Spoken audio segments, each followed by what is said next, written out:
Banyak orang yang hancur hidupnya karena riba.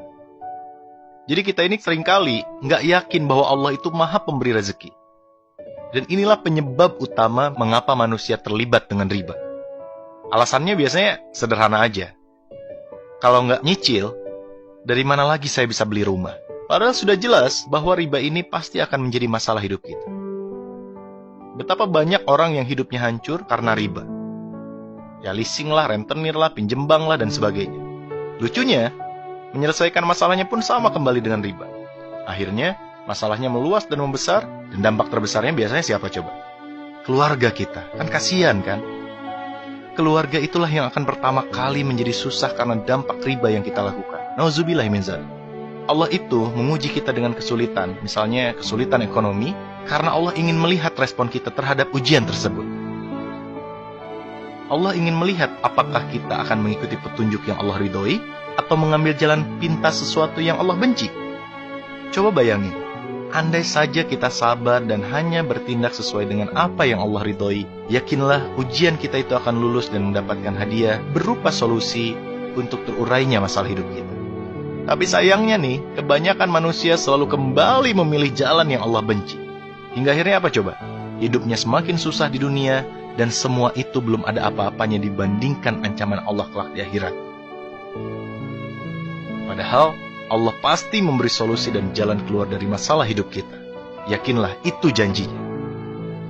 Sungguh sahabatku semuanya, Allah melaknat para pelaku riba beserta saksi-saksinya, atau mereka yang memahami dan mengetahui transaksi riba. Hai orang-orang yang beriman, janganlah kamu memakan riba dengan berlipat ganda dan bertakwalah kepada Allah, supaya kamu mendapatkan keberuntungan.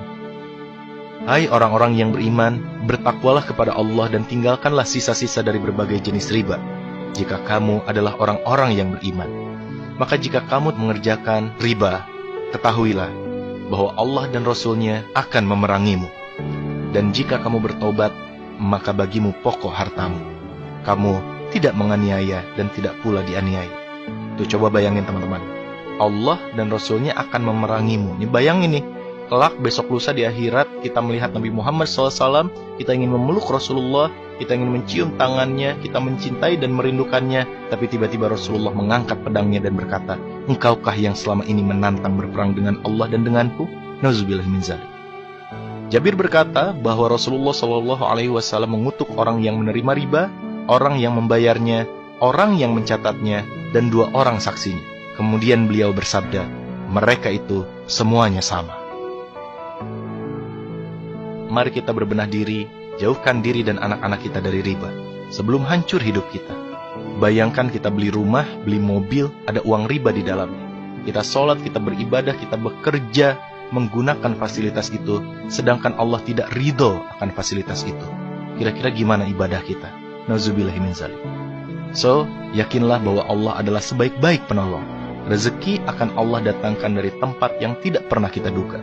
Maka kuatkan keimanan, luruskan niat, dan hiduplah hanya sesuai dengan apa yang Allah ridhoi. Wallahu a'lam bishawab.